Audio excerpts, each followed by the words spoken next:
Hey, what's going on? You know who it is. You know what it is. All right, you guys.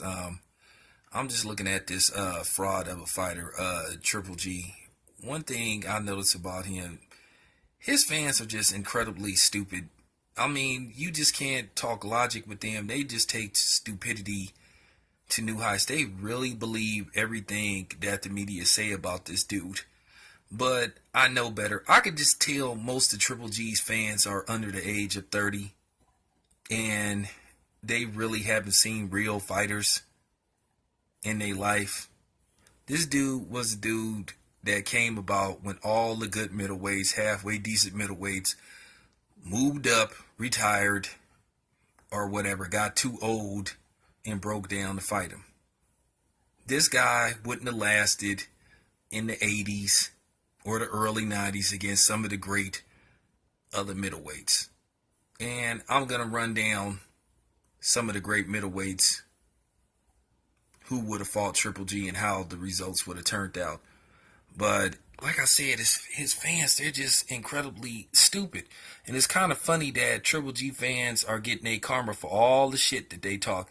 And like I said, now they trying to change the narrative. Now that this fucking fight has sold poorly, that they had to lower the ticket prices to now the lowest ticket is $56.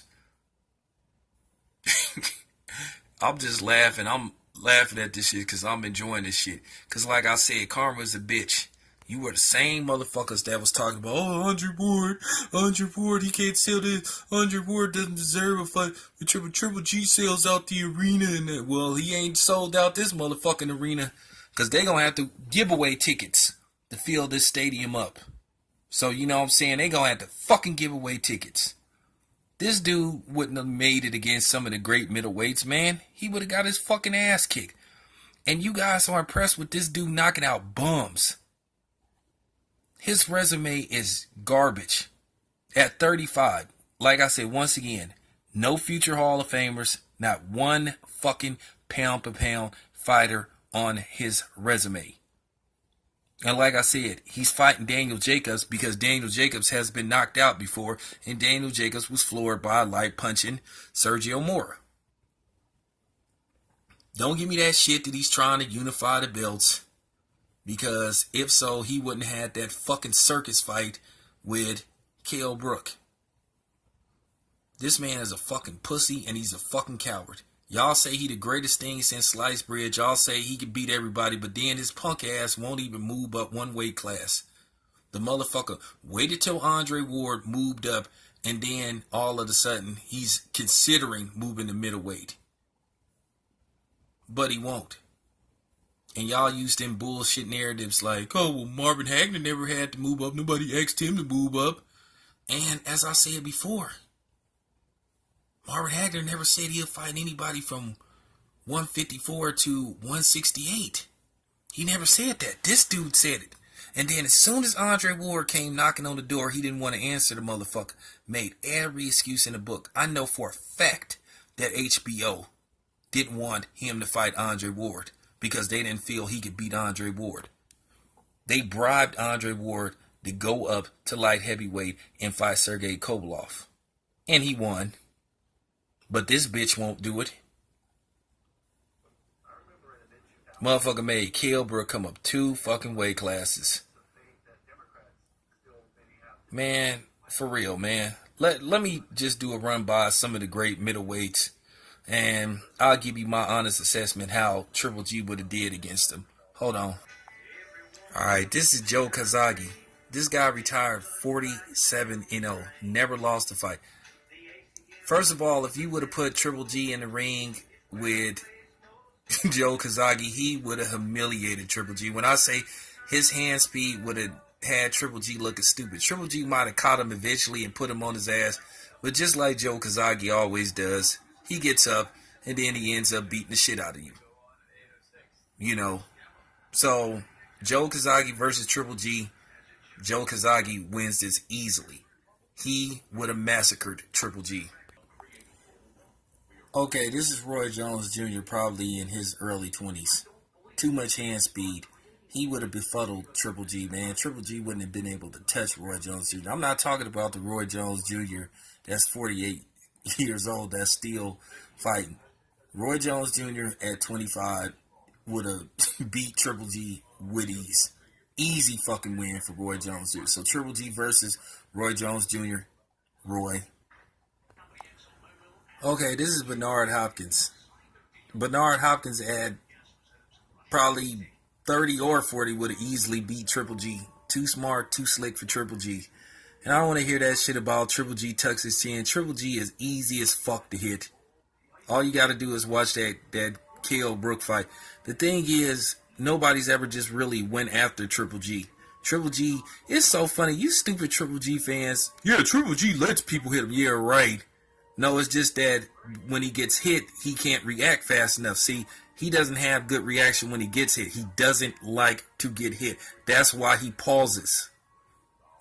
Name one time where somebody, hit Triple G and he quickly responded back. He freezes when he gets hit. He's only affected when he initiates offense. He does not counter that good. Trust me. I've seen several of his fights. Like I said, Bernard Hopkins versus Triple G. This is a fucking easy fight for Bernard Hopkins. Shit, Triple G didn't even want to fight Bernard Hopkins at 48. So what makes you think he would have fought Bernard Hopkins at fucking 45, 40? Bernard Hopkins would have humiliated Triple G's. Oh, man. Y'all really believe this bullshit that HBO be telling you and these fucking media motherfuckers that protected this motherfucker. But anyway, let's keep going. Okay, this is Oscar De La Hoya. As much as I can't fucking stand Oscar De La Hoya, by the way, I'm going to do a video about Oscar De La Hoya, about this clown. By the way, Oscar De La Hoya would have beat Triple G at middleweight because Oscar's footwork and his hand speed would have been a serious problem for Triple G. He wouldn't have been able to cut off the ring against Oscar De La Hoya. Oscar De La Hoya, he was pretty mobile. He was pretty mobile. He had solid hand speed. I give him credit for that. But, however, like I said, Oscar in certain fights, he just didn't show up. He lost all his big fights. But he would have been able to beat Triple G because Triple G would have been too slow for him. So, Oscar versus Triple G, win for Oscar. Okay, this is James Lights Out Toney. James Toney, he would have went right towards Triple G and started teeing off on him. One thing about James Toney, early in his career, he was very aggressive, man. And he could initiate offense like a motherfucker.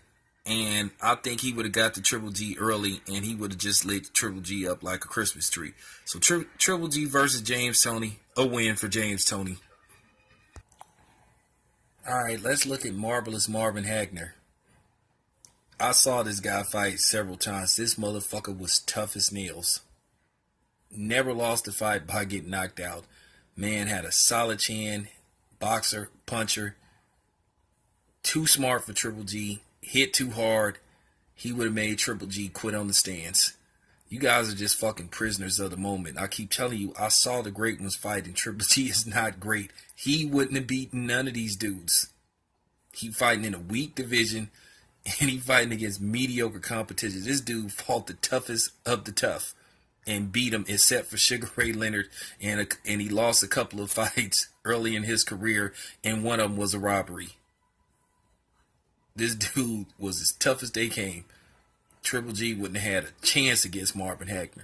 Now, y'all can make up your lies and say Triple G would have whitewashed, please. No, Triple G is the only one that would have got whitewashed. Well, actually would have got blackwashed by Marvin Hagler. So, Triple G versus Marvin Hagler. Win for Marvin Hagler. Knockout. All right, this is Sugar Ray Leonard. Please. Sugar Ray Leonard would have had a field day with Triple G. I mean, Triple G. Oh, man. I mean, Sugar Ray Leonard would have been able to hit Triple G at will. You know, his footwork at the time and his blistering hand speed. See, Triple G has never fought a dude that had blistering hand speed and that was elusive. He fought a lot of dudes. One of the reasons why Triple G is where he is because they carefully picked opponents for him. He would have never fought a guy like Sugar Ray Leonard, you know. So Sugar Ray Leonard would have humiliated Triple G. So Triple G versus Sugar Ray Leonard, win for Sugar Ray Leonard. Okay, this is the body snatcher, Mike McAlary. This is his fight against, Donald Kirk. All you got to do, if you want to see how good Mike McAlary was, he had a couple of setbacks in his career. A lot of people talk about some of the losses that he had, but I'm going to tell you, everybody ducked this dude. From Sugar Ray Leonard to Thomas Hearns, Marvin Hagler, they all did not want to fight this dude. Just watch what he did to Donald Curry. The man was a good inside fighter, had a nice jab, man had power. This man gave Julian Jackson his first defeat when Julian Jackson was flatlining everybody. Mike McAlary to this day believes he could beat Triple G. He had me dying laughing. He told me he would have beat the shit out of Triple G, and I believe him. See, here's the thing. You guys are talking about how Triple G is undefeated now. Triple G wouldn't have beat none of these dudes that I just showed you. They would have beat this dude with ease. The man is a fucking fraud. The reason why he's undefeated because he didn't have to fight guys like like this. But let's continue. Alright, this is Thomas the Hitman Hearns. From Detroit. Now here's the thing about Thomas Hearns. Thomas Hearns didn't have the best chin in the world. Thomas Hearns did get knocked out a few times. But here's the thing. If you didn't knock him out, he would knock you out. The man's reach was a motherfucker. Ask Sugar Ray Leonard about Thomas Hearns' reach. He had a long jab to set you up for his right hand. And if the motherfucker touched you, you was going down. He hurt Marvin Hagler very bad in the first round of that epic 3-round fight that they had so many years ago. When I say y'all talking about Triple G got a granite chin, trust me, we would have seen how good his chin really was if if Thomas Hearns would have landed something flush on him. I guarantee you Triple G would have went down. See, the thing is, like I said, most of you fucking Triple G fans are just in denial. You're mesmerized by the bullshit that the media have been feeding you. Like I said, at the end of the day, you're just fascinated by seeing him knock out mediocre competition. Mediocre at best. And like I keep saying, if he knocks out Daniel Jacobs, so fucking what? Daniel Jacobs, like I said, been knocked out before. So, would be just another day at the office. And it would just show you how he's carefully selecting opponents. Tell this motherfucker to challenge himself. You know what I'm saying? Well, let's continue.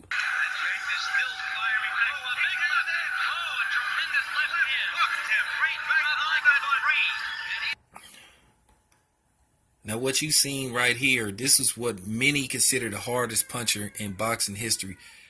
Julian the Hulk Jackson. Yes, Julian Jackson had, if I'm not mistaken, 4 losses, and every time he lost, he was stopped. But the thing with Julian Jackson, you better get him before he gets you.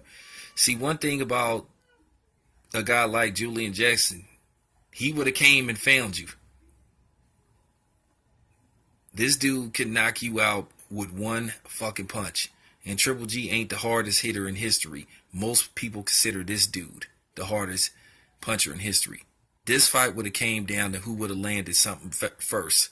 And I think Julian Jackson would have been able to tee off on Triple G before Triple G would have been able to counter. And he would have put Triple G to sleep. Like I keep saying, Triple G never had to fight guys like these. That's why he is where he is. Tom Loeffler knows it. He would not have beaten none of these fighters that I just named. You fucking Triple G fans can get mad all you want. I don't give a fuck at the end of the day, man. The man is a victim of, I ain't gonna say a victim of circumstance. He's a product of circumstances. He been put in good circumstances where he could win and beat certain type of fighters with certain type of styles. He's not tested the waters against all styles. He's fought certain type of people. So like I said, take it however you want, man. At the end of the day, man, Triple G is a fraud. And he's living on borrowed time. As soon as he fights a real fighter, he's going to get exposed. Keep believing the bullshit you hear about this dude. because the shit is false. I'm out.